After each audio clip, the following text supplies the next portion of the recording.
instead of a customer paying with a credit card, if they desire to pay off invoices with ACH, you would go ahead and process a payment through this application.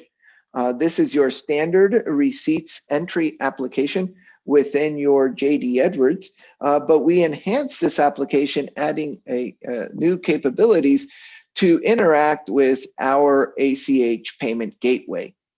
This allows you to submit an ACH transaction in order to pull funds from a customer. Obviously, assuming the customer is in agreement with you doing this, you would enter in the bank account information associated to that transaction. Excuse me. You would put in whatever information is needed. Again, this part of it is standard JD Edwards capabilities. Put in here a receipt number, amount, whatever it is. And once I'm ready to process, obviously within Edwards, I would need to come over and select the invoices that I want to pay off with this payment, whatever that may be. Let me find an open invoice here. So the user would then select an open invoice, whatever invoice they desire to apply the payment to. And once done and they hit OK, because I have this checkbox checked that the customer desires to make payment via an ACH, it's going to then drive you to this new application that is delivered with our payments solution, assuming that you have ACH processing licensed.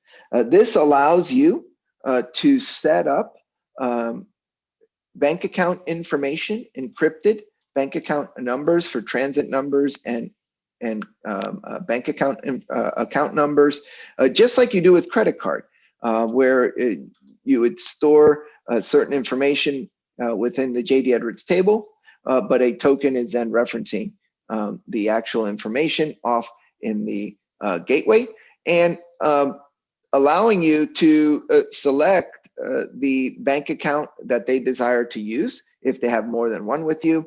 And then from there, you can add in any type of payment comment. And then submit the payment into the network.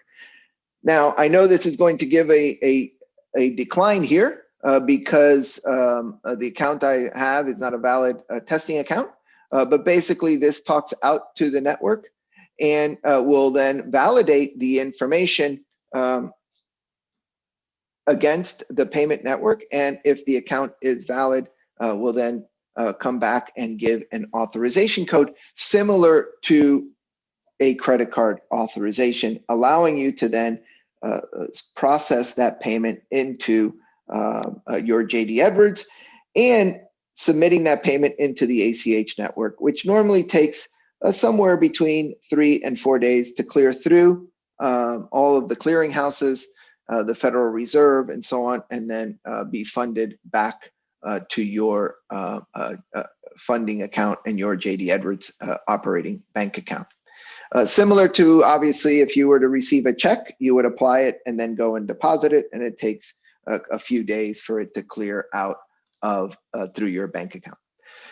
So this automates the process, and what many customers are doing that are using our ACH capabilities is that they've introduced both ACH with credit card surcharges. So to defer more payments towards an ACH route, reducing the fees, because ACH fees are significantly lower than credit card processor fees. So another capability that was introduced as part of this, and just like with credit card, you can process a payment into a future date.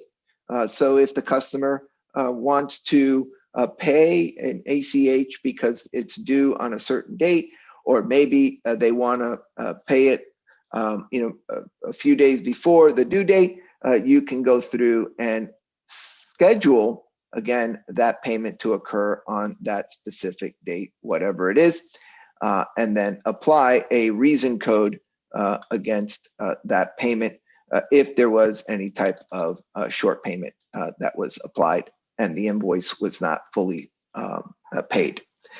So again, capabilities that you have available to you to schedule, not only to process an ACH payment immediately, but also to schedule that payment to be processed on a specific date. All right, so that's another capability that you have available to you. It's the capability of processing not just invoices for payment via a credit card, but also invoices for payment via an ACH payment.